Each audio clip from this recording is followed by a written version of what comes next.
we are discussing the policy and financial roadmap, so let's start with a scheme that earned a lot of fame for different reasons. I'm talking about FAME India scheme. So we had FAME 1, we had FAME 2, now PM E-Drive is there.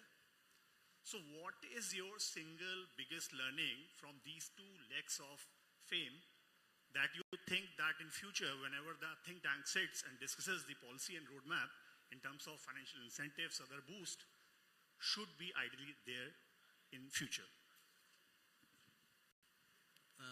Thanks, Prashant. And when you talk about the FAME, I am very closely associated because I was the one who remodeled the FAME 2 when I was in Niti.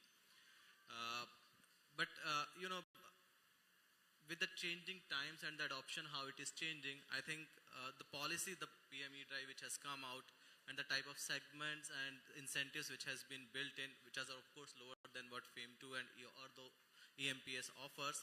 But I think it needs to be more progressive in the future, because when we talk about the mobility now and also the transition to the greener mobility, we need to also consider the segments like electric bicycle, which is something totally left out. And if you see all across the world, there was a recent survey in 10 biggest cities across the world, and the adoption of that one is very high.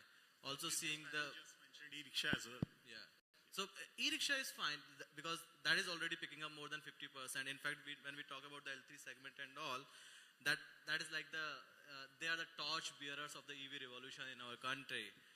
Now it's the next wave for the L5, which is now coming up, and also the incentives part is going to help this particular segment to progress. And also now the manufacturers are coming out with different models even in the L5 segment. Earlier those weren't present. So I think as far as the FAME is concerned, it has done its work very well, and almost all the, whatever targets were achieved. And let us not forget about the world's biggest e-bus tender, which was the most successful, and the prices of around 48 rupees and the 42 rupees, which are almost at par with the diesel-powered buses, right? And that is one thing which has actually fueled the total revolution in terms of the public transport of the lower strata. So that has actually lived up to the expectations, and the PME drive, of course, we need to see. But as we have also already heard to some of the panelists in the last discussion, this is already doing its work, and people are quite, enthusiastic about it. But of course, there are certain segments that I talked about has been left out. We might say in some, Bicycle, you said. Yeah, we might not only electric bicycles, but also the passenger side, that personal vehicle side has also been left out. But in some of the state policies, it is already being covered. But it's always whatever is covered in the FAME, it's being replicated, so to say, in some of the state policies. Okay. So, Akshay, what's your take? Yeah, so good evening. I'll apologize in advance because I'm not known for my diplomatic answers to everything. So I think let's start with FAME. I think the intention was great. Unfortunately, in India, we have some people who always tend to be a little oversmart and take advantages. Having said that, I think there is a lot we can do towards implementation. Starting from there, like all our panelists mentioned, the torchbearers of the revolution have been the L3 unambiguous segment, which adds a lot of value to the bottom of the totem pole kind of people. But it tends to be highly unregulated. A lot of unsafe practices, a lot of practices which, in my opinion, can actually derail the EV story that go on there. So I think government's job and their intention is very clear. They have policies, they have regulations, and that's their job. The rest is for the industry to take it up and to do the right thing.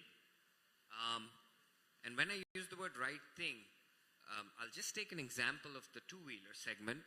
In the two-wheeler segment, you can see the shift which came from all the kind of players now to the top four. And the only top four who have survived are the traditional players and the players who have technology. I think this needs to percolate down to every level. Otherwise, the EV story will remain with a few, number one. And the policies have to be enforced. and regulations need to be enforced, and they need to be common across the board. What I mean is the safety standard came in. And the last thing I would use the word is policy stability. I think continuous, frequent changes, redoing is not the way to go. Industry always says it needs to invest, and for investment, it needs stability and continuity. So I think that's very important. Ajay? Hello. Yeah, thanks, Prashant. I would second what Akshay said. FAME 2 was, my understanding, my feeling, FAME 2 was still more simpler and more aggressive. FAME 3, which is PME drive, the passenger cars have been left out. So we are talking a lot about vehicular pollution, but there is no FAME support on the passenger cars. I think the country had only 13,000 passenger cars registered under cabs. We already have around 6.5 lakh cabs running in the country, which needs to be electrified. Then the outlay is less on two-wheeler and three-wheeler. Third, a few days back, I was reading in the newspaper that whatever was the outlay for this financial year for the two-wheeler, three-wheeler cargo segment and passenger segment has already exhausted. So there is a lot of ambiguity in the policy. The new policy doesn't support certain segments. So I think it is very premature to withdraw or change the FAME the manner it has been changed. So have those lags have been deteriorated and eradicated from this PM e-drive scheme? I'm saying those challenges have been then overcome so far? No, the challenge, that's what I'm saying. We are at a very premature stage. Withdrawal will only, slow down the progress. That's my fear. Hello. Yeah. So I agree with my fellow panelists that FAME has done a very good job in kickstarting the EV industry in India. But as we see, as we go on, what we have realized is India is a price-sensitive community. So once you give the incentives, it kickstarts it, but it's very difficult to maintain it for a very long term, giving the incentives. So my idea is like, we can do some systematic changes regarding the vehicle pricing. So if I talk about the ownership cost, we have the upfront cost, then we have the insurances, warranties, then resale value. The thing I find is EVs generally have a typically higher price than the ICE counterparts. So what we see is some novel solution by some brands in India where they are decoupling the battery, offering battery as a service as separate to reduce the upfront cost. And when we reduce the upfront cost, your insurance cost also reduces because it's based on the IDV value. Another point to look at is as we see now, the 5-year warranty for batteries is becoming a norm, and some OEMs are also offering 8-year warranty. So we can have some leeway in the insurance premiums, okay, warranty is getting covered or so.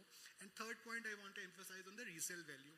In case of ICE vehicles, we have a very good blue book to get out, okay, after 5 years you will getting this much value. But in terms of EV, it's quite new. People are not sure what the resale value they're going to have. So I think if we address these things like reducing the financing cost like that, so people will be more acceptable to adopting EVs if they get it. So that's a viewpoint I wanted to have. So we just discussed about FAME 1 also, that it started with FAME 1 only. So it had 4 major focus areas: technological development, demand generation, pilot project, and charging infra components.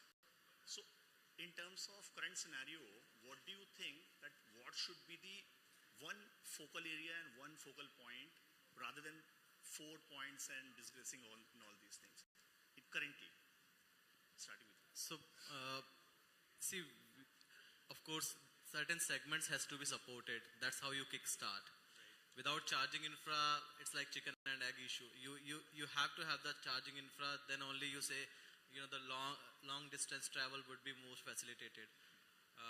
So there are certain aspects. R&D has to be there at its place. It has to be incentivized in parallel. So we are not at that stage wherein we say, okay, let's just facilitate the consumer side or the manufacturing side only or the R&D side. It has to be parallel. But the bucket size is limited, wherein you have to find the right fit, that what is right, whether the 100,000 vehicles are right or that for the two-wheelers 10 lakh vehicles is the right thing. That is what has been done, I think, with the limited chunk which we have. But in the current scheme, allotting 2,000 crores for the charging infra is a very, very good move, because it was 1,000 crores in the last. Separate allocation is better always. Yeah. So in the last FAME 2, it was 1,000 crores. Out of that, 200 crore was done through the CESL and the ESL, and 800 crores was given to the oil marketing companies. Of course, it was not the 100% which was given for the number of charges which they are going to put. 22,000 charges and 800 crores is actually nothing for that.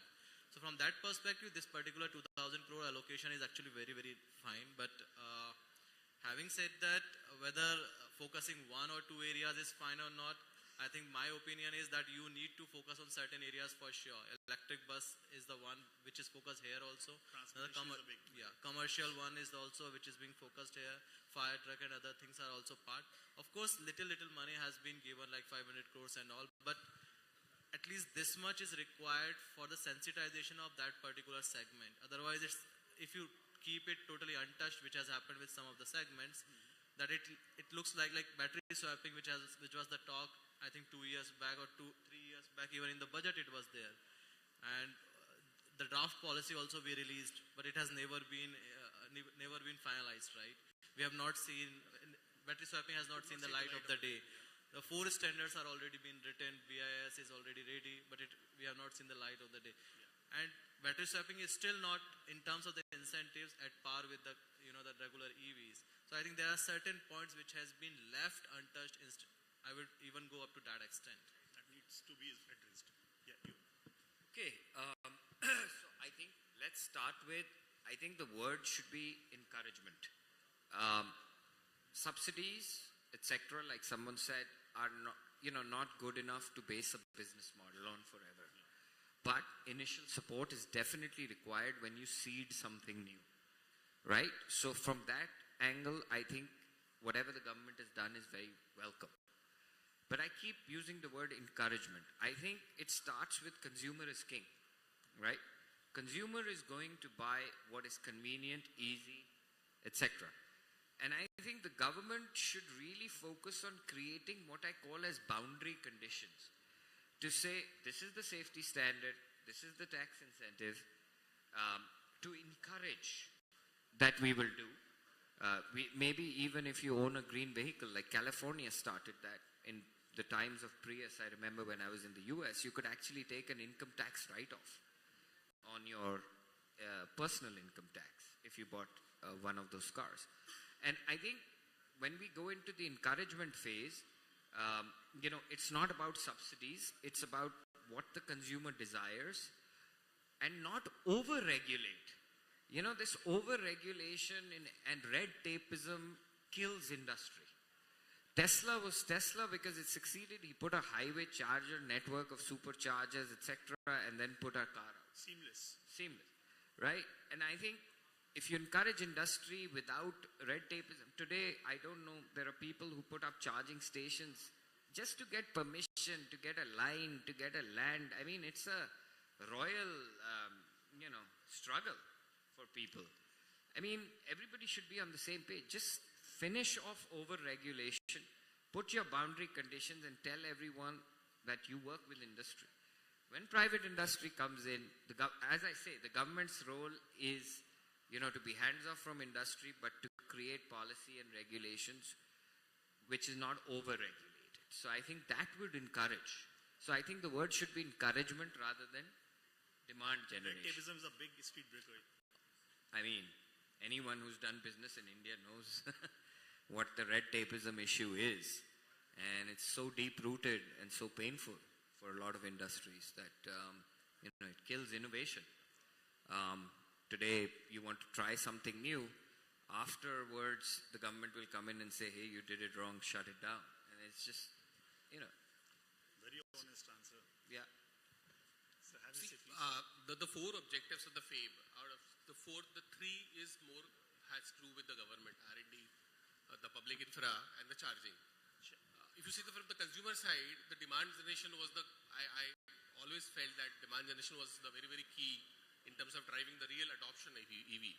If the consumer doesn't have an incentive to buy the EV, if the cost of owning an EV is 30-40% higher, he doesn't recover the cost of the EV in the entire life cycle of 5 to 6 years, then I strongly feel, there'll be a challenge in terms of EV adoption. As a consumer, we are very, very price sensitive country. Nobody wants to pay 30-40% extra value of the product just to be green crusader. It's good to talk, but when it comes to spending money, it's a challenge. So our expectation was that in FAME 3, we will get subsidy for the consumer cars also. But There is no subsidy at all for the consumer cars. Two-wheeler, three-wheeler also the subsidy has got reduced again. Yes, So I think that there is a little challenge. So the investment in public transport, the investment in charging, the investment in R&D is a long drawn process. It takes 5 to 7 years to see the real visibility on the ground. Probably more lucrative, demand generation incentive could have triggered the industry in a different direction. That would have helped the OEM invest more in the new product lines. And I think that should have done the industry much more than anything else. Great. So in lines of getting consumers accepted for the EVs, so there are basically three things we can look at. One is the customer acceptance, one is cost competitiveness, and the charging infrastructure. As we see, customer acceptance is getting more and more as they get more accustomed to, let's say, EV cabs, public transport, like that. Cost competitiveness, we have already talked about how we are providing subsidies and all. But in terms of charging infrastructure, what we feel is, yes, we are pushing it out a lot. We have the PLI schemes pushing it out. But there is a certain kind of misreality in between the practicality of the stations. For example, what we see is in areas like this, we have the gated communities and we have chargers there. Yeah. And when a normal person drives on road, he sees in the application, he sees that charger, but he cannot go and charge the vehicle there because the society is there. So in those cases, the utilization of that charger goes down, even the person is not access. So virtually it is there, but it is not practically there. So I think we need to look at these issues, that these things are accessible to more people so that they are more confident, I will get it there, so their range anxiety gets down. So I think that part needs to be taken care of. So Mohit spoke about practicality. So let's have one very practical thing, very practical question. On one side, we have FAME India scheme as per its, what we call in business, budgetary outlay, the allocation part. And on the other hand, we have schemes on ground in terms of their realistic implementation. So do you think a lot needs to be done when it comes to convincing that end consumer who is for some reason or the other is not so willing to buy EV or move transition towards EV? What needs to be done? What should be the top priority in terms of government? So, if you see from the government side, first is, he rightly pointed out that consumer incentive, consumer demand has to be generated. Price point he mentioned. Yes, at the right price point. And, when something is new, there's a change in the behavior which has to be pushed off. Plus the technological level at which we are for this new product. We cannot compete with, the who's who of, I'm talking about the China, at what price point they produce. So that's where the incentive comes into play. You may try to, lower the upfront cost, but in terms of the TCO, finally you have to see where the EV stands. Having said that, consumer demand was generated through the FAME schemes, which were the consumer-centric, demand generation, demand side.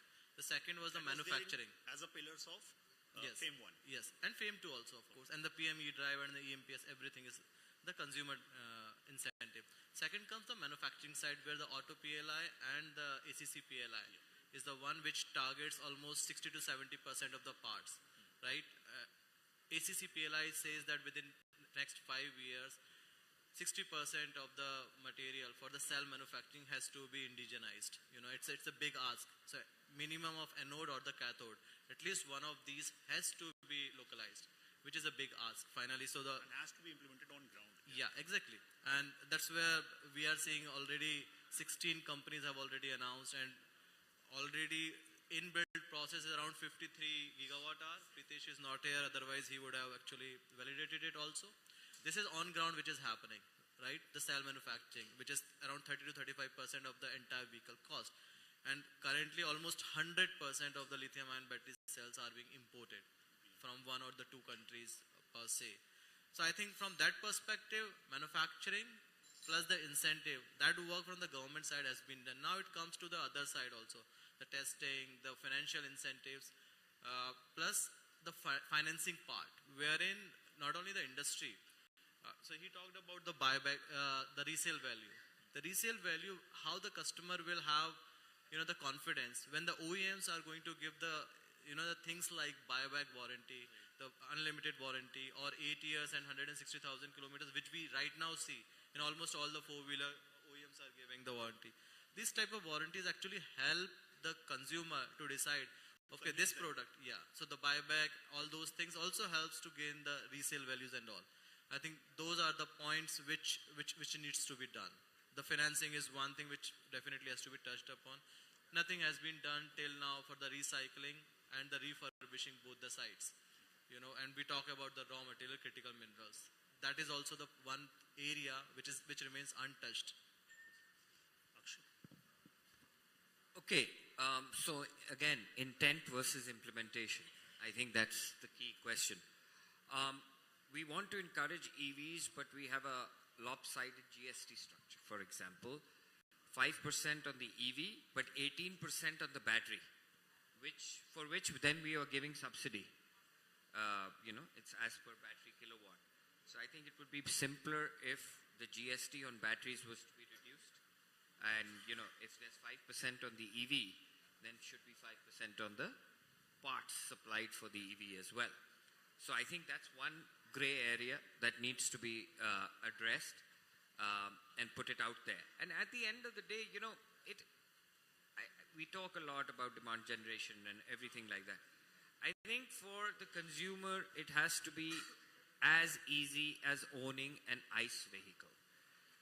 Easier said than done, because ICE technology and the ICE infrastructure has been around for hundreds of years, right? So that's where I said the policy and regulation and encouragement. So let's go for the soft targets. Let's say last mile connectivity has to be this emission. Now, whatever fuel meets that, whichever industry can do, whether it's EV or whatever, does that. Second, let's talk about delivery fleets. I mean, if I'm not mistaken, and maybe he can correct me, 72% of India is two-wheelers, right? A huge amount of that is used now in commercial logistics and food delivery and all of that. These are easy because it makes so much sense for them commercially also, because they're running more kilometers to recover their investment faster. So let's mandate fleet conversion to whatever, EV or an emission target. Say zero emission, okay, that's it, right? And, the ownership has to be as easy and as seamless as it is for an ICE vehicle. And whether that means insurance, whether that means finance, we spoke to a lot of financiers at SMEV as well. And their biggest problem was the reliability of the vehicles that were being produced, because 90% of people were importing their kits from China with, just assembling them and throwing them out in the market. That's not, and still taking false subsidies or whatever. Yeah, this has killed the industry. The financer is not going to finance when he sees a risk in financing it. So we may say we are cost sensitive, we are this, we are that, but cost sensitivity doesn't mean we produce product which is, going to die in 2 years. The finance is not going to finance. So I think it's very clear, simple encouragement, mandating of the low-hanging fruits, especially in cities with population of XYZ. We're seeing what we are breathing today. And lastly, industry needs to produce something as seamless as an ICE vehicle. It's as simple as that. I again do agree with what Akshay said. Few days back, we were reading in newspapers about a two-wheeler manufacturer, the kind of mess that they had created. Another fleet operator, the few of the fleet operators which bought vehicles 3-4 years back, now the vehicle has run some 1 lakh kilometer. There is a challenge in terms of battery change. If they change the battery at today's cost, the technology is not there. There is not enough support. These are practical challenges. The practical challenges. So probably there needs to be a strong regulatory framework around that also, that if the product, this kind of product has a life cycle of 8 to 10 years, then there has to be a clarity on the cost support or how long the OEMs will support these products. Because otherwise a consumer or an operator or a fleet operator buys this kind of a vehicle, and if the vehicle doesn't last the enough period, then the entire business model goes for a toss. that only, that these kind of problems will never promote the industry. When he has an option to, buy a established product line, then why should he invest in a product line which is so risky? Mohit? Yes, I believe that the essence of government's investment or funding should be where there should be maximum impact. So we can start with the public transport electrification going into the government offices, their fleets and all. Then we should move it to charging infrastructure development. As my friend Randheer also mentioned, the manufacturing PLI incentives. So I think that's a very core to us, which will drive the localization part and also generate jobs for us. So it's obviously going to drive down the cost for us, making India self-reliant, also giving the benefit to the people in terms of jobs. So I think that's pretty much it. Yeah. So now, since we are running out of time, so now one final take or statement or message you can say. You are live on India's largest and most credible news network, that is Times Network. So any message to government, one line, just one line message. Everyone. I think they should work on the financing part. Have to make it easier, plus collateral free sort of thing, asset backed. Finance. Akshay. Yeah, I think no over-regulation, but enough to create safe, reliable ICE product and maybe rationalization of the GST structures. No over-regulation. Ajay. I will be a little biased. I represent the auto retail community. So again, demand generation is something which government should do. Mohit, your take? I believe it will be a proactiveness in creating some roadmaps, as we will also see hydrogen and other fuels coming. So it's very good to create a roadmap in advance so that people know what we are making, some guidelines that can be set up. Okay. Thank you so much. Thanks to all the panelists for your valuable insights. I think we had a great discussion on EV, FAME and other subsidiaries and other elements. I am sure by means of this discussion, India will move ahead towards a greener future, brighter future, and seamlessly we will overcome all these speed breakers. Thank you so much. Thank you to the audience as well. Thank you.